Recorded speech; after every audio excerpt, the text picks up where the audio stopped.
सम्पूर्णलाई नमस्ते। यो सल्यान बाँसघरको तमु समाज सङ्ग्रहालयको यो सभा हो र यसमा हामीले चाहिँ केही नमुना सङ्ग्रहालयहरू चाहिँ स्थापना गर्ने उद्देश्यले चाहिँ यहाँ गाउँपालिकाको आर्थिक सहयोगमा चाहिँ र्याकहरू बनाएर यसमा सिसा लाइटिङहरू सबै बनाएर चाहिँ राखेका छौँ।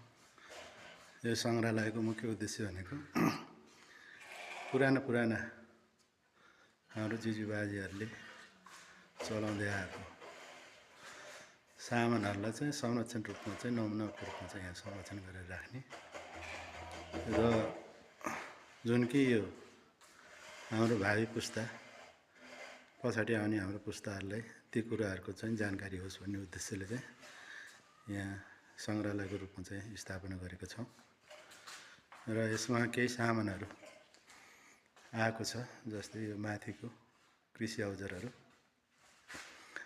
हलो, लिड्कु, मोही, यी सामानहरू। यो चाहिँ पोखरा रामदाईले बनाएर पठाएको पोखरा हो।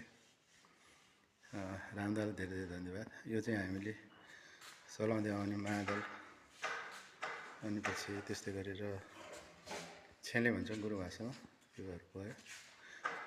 अनि यसमा चाहिँ चोयाको सामानहरू जुन चाहिँ हामीलाई दैनिक उपभोग गर्ने गाउँमा बस्नेहरूले ढोका, डाला, थुन्सेहरू, अनि यो ओर्ने कुरा, यो ओछ्याउने गुन्द्री भन्छ के अरे, चकटी, यो माछा मार्न प्रयोग गर्ने सामानहरू। यो बच्चामा हामी यसैमा हुर्किएको जस्तो लाग्छ यो कोडको र धेरै कुराहरू चाहिँ खाली नै छ। अब यसमा चाहिँ एकजनाको पहलले चाहिँ यो हुने कुरो होइन, यो सबैको पहलमा चाहिँ यसलाई चाहिँ पूर्णता दिन सकिन्छ र जसले सहयोग गर्नुभएको छ उहाँहरूलाई धेरै धेरै धन्यवाद छ। विशेष गरेर यो सङ्ग्रहालय स्थापनाको जुन चाहिँ कन्सेप्ट थियो मेरो, त्यसलाई चाहिँ पूर्णता दिनको लागि अन्नपूर्ण गाउँपालिकाको मेयर श्रद्धेय भाइ विष्णुबहादुर केसी, त्यस्तै गरी भाइ वडा अध्यक्ष ऐन्दल गुरुङ, भाइ विजय, उहाँहरूको चाहिँ ठुलो योगदान छ।